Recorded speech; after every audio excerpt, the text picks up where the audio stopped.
আলোকের নক্ষত্র বাসরে ক্ষণিকের অবসরে অশান্ত পৃথিবীতে শান্তির হাত ধরে, অশান্ত পৃথিবীতে শান্তির হাত ধরে ফিরে দেখা আজকের তিথি, ফিরে দেখা আজকের তিথি। আলোকের নক্ষত্র বাসরে ক্ষণিকের অবসরে অশান্ত পৃথিবীতে শান্তির হাত ধরে, অশান্ত পৃথিবীতে শান্তির হাত ধরে ফিরে দেখা আজকের তিথি, ফিরে দেখা আজকের তিথি। আলোকের নক্ষত্র বাসরে।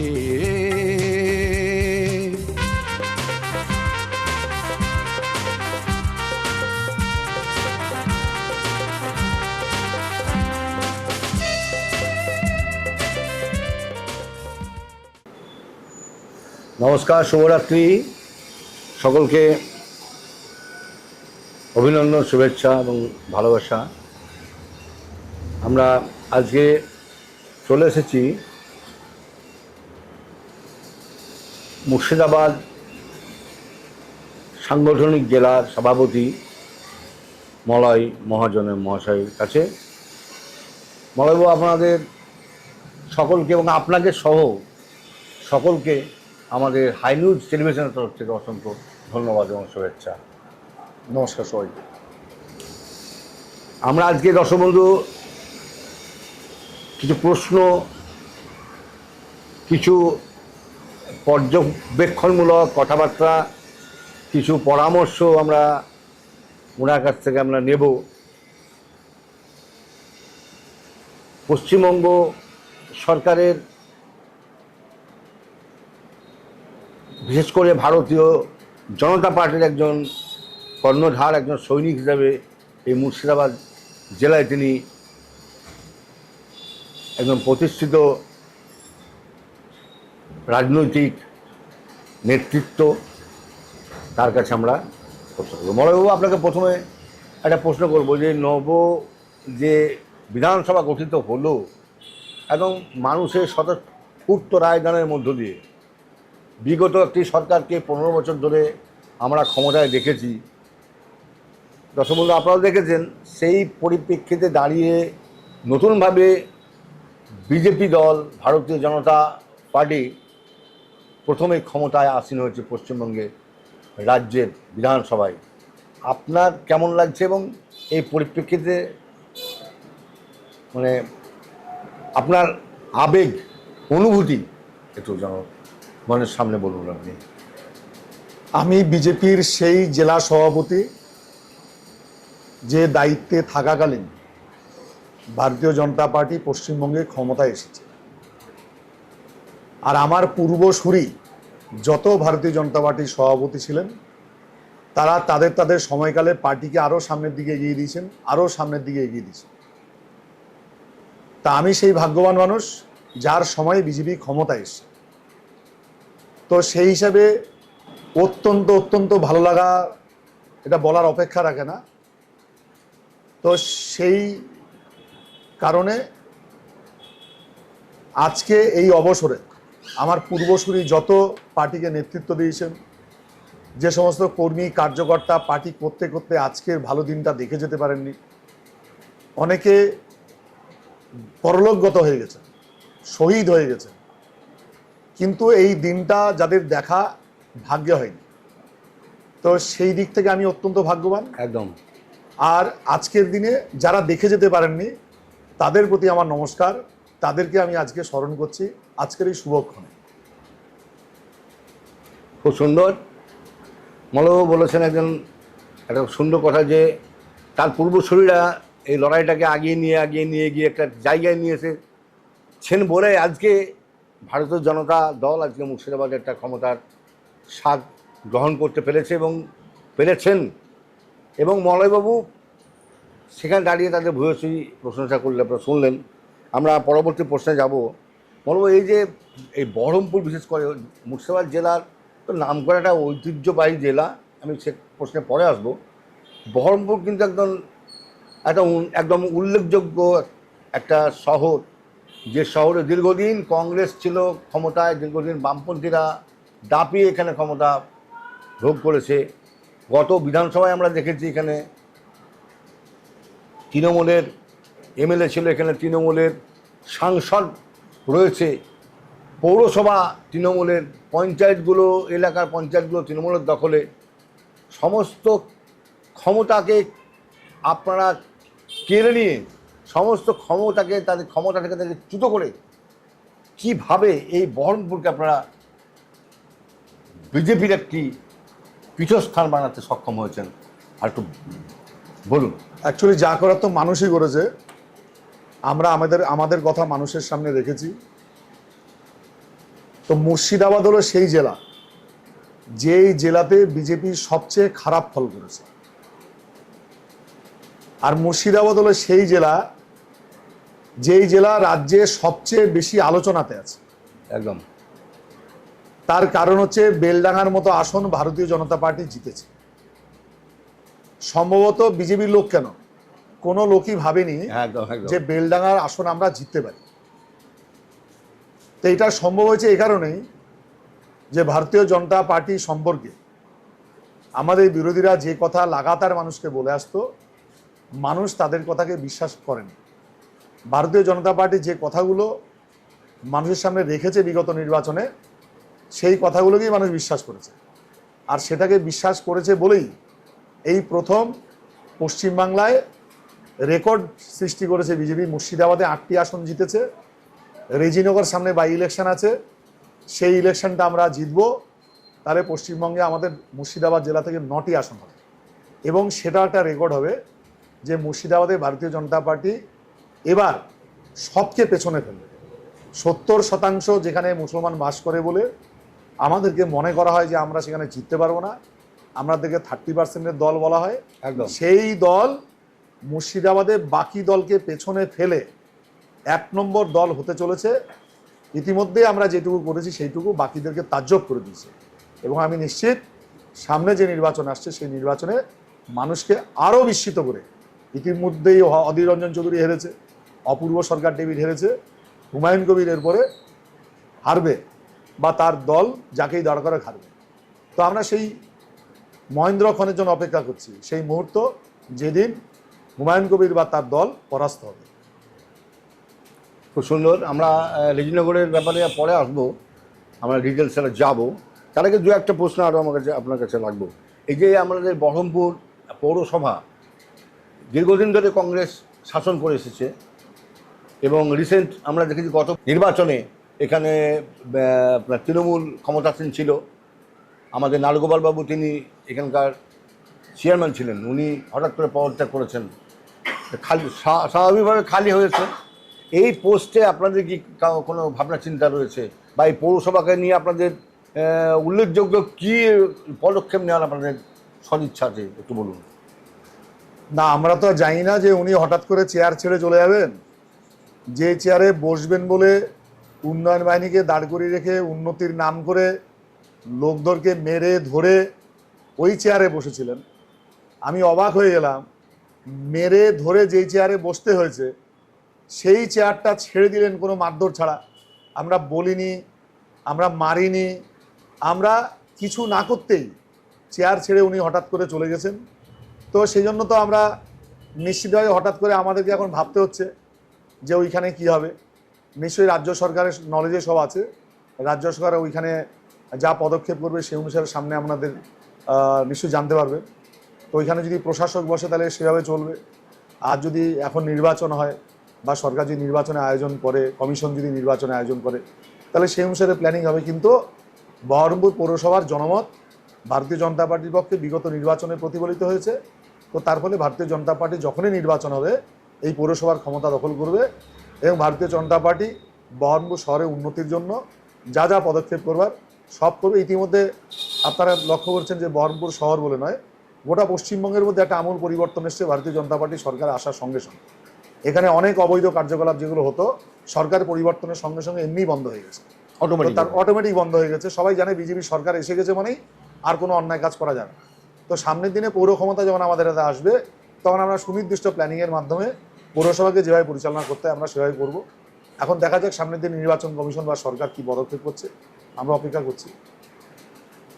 দর্শক বন্ধু, আমাদের অপেক্ষা করতে হবে। এই পৌরসভার যারা অধিবাসী আছেন তাদেরকেও একটু ওয়েট করতে হবে যে আমাদের নবনির্বাচিত বিধানসভার কি আয়োজন, কি প্রতিক্রিয়া এবং কি ব্যবস্থা গ্রহণ করে তার উপরে। আমরা পরবর্তী প্রশ্নে যাব। মনোবাবু, আমাদের রিসেন্ট আমরা দেখলাম একটা বাজেট হয়েছে, পশ্চিমবঙ্গ সরকার একটা বাজেট পেশ করেছে। এটাকে আপনারা বলেছেন জনমুখী, এবং বেশিরভাগই বলেছে যে জনমুখী বাজেট হয়েছে, অনেক বিরোধীকে বলতে শুনেছি। কিন্তু কিছু কিছু বিরোধী দল রয়েছে তারা বলছে না, এটা একদম অত্যন্ত বাজে একটা বাজেট এবং পশ্চিমবঙ্গের ইতিহাসের সবচেয়ে খারাপ একটা বাজেট হয়েছে। এই বাজেট সম্পর্কে আপনার কী অভিমত, আপনার দলের কী অবস্থা? আমি জানি না কেউ খুব খারাপ বাজেট বলেছে কিনা, আমি শুনিনি। বলেছে কি? ঠিক আছে, মিডিয়াও বলেছে। যা বিরোধীরা আমাদের ভালো বলবে এই আশাটা তো আমরা করি না কোনো সময়, একদম। তারপরে খুব খারাপ বলবে এটাই সবসময় এক্সপেক্টেড থাকে। এই প্রথম পশ্চিমবঙ্গের ইতিহাসে সরকারি কর্মচারীরা 20% দিয়ে পেয়েছে। আমি কখনো শুনিনি যে একসঙ্গে এত দিয়ে সরকারি কর্মচারীরা পেয়েছে। এই প্রথম পশ্চিমবঙ্গের অন্নপূর্ণা যোজনায় মায়েরা তারা 3,000 টাকা করে ভাতা পেতে শুরু করেছে। এই প্রথম পশ্চিমবাংলায় যারা চাকরি পায়নি, যারা চাকরি প্রার্থী 21 বছর থেকে 45 বছর বয়স পর্যন্ত যতদিন না চাকরি পাবে ততদিন পর্যন্ত গ্র্যাজুয়েট হলে 3,000 টাকা আর নন গ্র্যাজুয়েট হলে 2,000 টাকা তারা মাসে মাসে পাবে, সরকার ঘোষণা করেছে। আর আমাদের মুর্শিদাবাদ জেলার জন্য সরকারের বিশেষ ঘোষণা হচ্ছে জঙ্গিপুরকে জেলা হিসাবে ঘোষণা করা হয়েছে। জঙ্গিপুরকে জেলা হিসাবে ঘোষণা করা হয়েছে মানেই হলো সেখানে আলাদা প্রশাসন, আলাদা একটি সরকার সেখানে তৈরি হচ্ছে। সেখানে সেইখানকার প্রশাসন তারা সেখানকার নেসেসিটি অনুসারে বিভিন্ন রকম উন্নয়নমূলক কাজের ঘোষণা করবেন, পরিকল্পনা করবেন। তার ফলে এটা মুর্শিদাবাদ জেলার জন্য একটা বড় প্রাপ্তি। ভাগীরথী সেতুর উপরে 1200 কোটি টাকা ব্যয়ে সেতু নির্মাণ হচ্ছে, 4 লেন রাস্তা তৈরি হচ্ছে। আমাদের পাশের যে মালদা জেলা সেখানে এয়ারপোর্ট হচ্ছে, সেখানে এয়ারপোর্ট হলে মুর্শিদাবাদ জেলা প্রতিবেশী একটা জেলা হওয়ার কারণে তারা বিভিন্নভাবে উপকৃত হবে। আমাদের প্লেন ধরবার জন্য যেটা কলকাতায় যেতে হতো, এরপরে আমরা মালদা গেলে প্লেন ধরতে পারবো। তো এই ধরনের বেশ কিছু পদক্ষেপ সরকার করেছে যেটা বহু মানুষ উপকৃত একসঙ্গে হবে। আমাদের সম্পর্কে মুর্শিদাবাদ জেলায় যেটা আমাদেরকে বলা হতো যে 30%-এর দল আর 70%-এর জেলা, যারা অনেক কথা বলেছে সবাইকে দেখিয়ে দিয়েছে সরকার তার বাজেটের মধ্য দিয়ে। সরকার সব মানুষের উন্নয়নের কথা ভেবেছে, সবার জন্যই ঘোষণা হয়েছে এবং বিভিন্ন ঘোষণা যেগুলো সবার জন্যই রাখা হয়েছে। তো তার ফলে সামনে এই উপকার সরকারের যে পরিষেবা সব মানুষ পাবে। ইতিমধ্যে নরেন্দ্র মোদী সরকার তার কেন্দ্রীয় যে প্রকল্প আয়ুষ্মান ভারত, যেটা মমতা ব্যানার্জি অনেকদিন কি আটকে রেখেছিলেন, এখানে স্বাস্থ্যসাথী কার্ড দিয়ে পশ্চিমবাংলার বাইরের হসপিটাল তো দূরের কথা, পশ্চিমবঙ্গের হসপিটালেই তার ঠিকঠাক ট্রিটমেন্ট হতো না। এখন তার জায়গায় যে আয়ুষ্মান ভারত প্রধানমন্ত্রী জন আরোগ্য যোজনা যে কার্ড, সেই কার্ডের মাধ্যমে আজকে যে দরিদ্র মানুষ বাইরে গিয়ে চিকিৎসা করতে পারতেন না, তিনি মণিপাল, হায়দ্রাবাদ যেখানে যেতে চাইবেন সেখানে গিয়ে তিনি ট্রিটমেন্ট করতে পারবেন। এটা গরিব দুস্থ মানুষের জন্য, বিশেষ করে যাদের বাড়িতে রোগগ্রস্ত মানুষ আছে তাদের জন্য অত্যন্ত আনন্দের একটা সংবাদ যে তার বাড়িতে তার রোগীটা আর বিনা চিকিৎসায় চোখের সামনে আর মরবে না। নরেন্দ্র মোদী সরকার সেই সুযোগ করে দিয়েছে। শুভেন্দু অধিকারী মহাশয় মুখ্যমন্ত্রীকে ধন্যবাদ, তিনিও নরেন্দ্র মোদী সরকার যে প্রকল্প সেই প্রকল্প এই রাজ্যকে ঘোষণা করেছেন। 100 দিনের কাজ এখানে বন্ধ ছিল, আমাদের সরকার আসার পর সেই কাজকে 125 দিনের জন্য ঘোষণা করেছেন। সেই কাজও সবাই পাবে। আমরা সবাই জানি শুধুমাত্র সরকারি কর্মচারী বলে নয়, আশাকর্মী, তারপর সিভিক থেকে শুরু করে এই ধরনের যে সমস্ত কর্মচারীরা আছে সবার জন্য সরকার তার সম্মানজনক বেতন বৃদ্ধি করেছে। তার ফলে সবার মধ্যে একটা খুশির মহল তৈরি হয়েছে এবং এই বাজেটের কারণে তারা খুশি হয়ে প্রতিফলন দেখেছি আমরা মানুষের মধ্যে। সেই কারণে মুর্শিদাবাদের বিভিন্ন সংখ্যালঘু মানুষের মধ্যে আমজনতা উন্নয়ন পার্টির বেশ কিছু লোকজন আপনারা দেখেছেন এর মধ্যে আমাদের সঙ্গে যোগাযোগ করেছে। তারা মনে করছে যে ভারতীয় জনতা পার্টির হাত দিয়ে উন্নতি সম্ভব। আর আমাদের মুর্শিদাবাদ জেলার জন্য আনন্দের সংবাদ হচ্ছে এটি যে মুর্শিদাবাদ জেলাতে আমরা 8টি আসন জিতেছি। বাকি আসনগুলো আমরা যেগুলো জিতিনি সেগুলো ভবিষ্যতে সেই আসনগুলো আমাদের লক্ষ্যের মধ্যে আছে। সরকার যে বাজেট তৈরি করেছে, সরকারের বাজেটের ফলেই বহু মানুষ এখন মনে করতে শুরু করেছে যে ভারতীয় জনতা পার্টির যদি শক্তি বৃদ্ধি হয়, ভারতীয় জনতা পার্টির এমএলএ যদি আমাদেরও থাকতো বা ভবিষ্যতে থাকে, তাহলে সেখানেও আমাদের উন্নতি করতে সুবিধা হবে। এইটা সেই জন্য বাজেট যিনি পেশ করেছেন পশ্চিমবঙ্গ সরকারকে, মুখ্যমন্ত্রীকে, অর্থমন্ত্রীকে আমার অনেক অনেক ধন্যবাদ। এবং দর্শক বন্ধু, আমরা এই বাজেট দেখেছি, সত্যি একটা অপূর্ব বাজেট এটা পেশ হয়েছে পশ্চিমবাংলায়। আমরা আরেকটি প্রশ্ন যেমন যে অন্নপূর্ণা ভাণ্ডার যেটা এই সরকার চালু করেছে, অনেকের কিন্তু মনে একটা ক্ষোভ রয়েছে যে অনেকের টাকা পাচ্ছে না, কিছু কিছু নাম বাদ গেছে, তাদের মধ্যে একটা ক্ষোভ রয়েছে যে আমরা একটা ভালো সরকারকে নিয়ে এলাম, খুব সুন্দর সরকার, আমরা একটা ভালো ভাবে থাকবো বলে কিন্তু আমাদের অনেক ক্ষতি হয়ে যাচ্ছে, আমরা এই সরকার কী নিয়ে এলাম।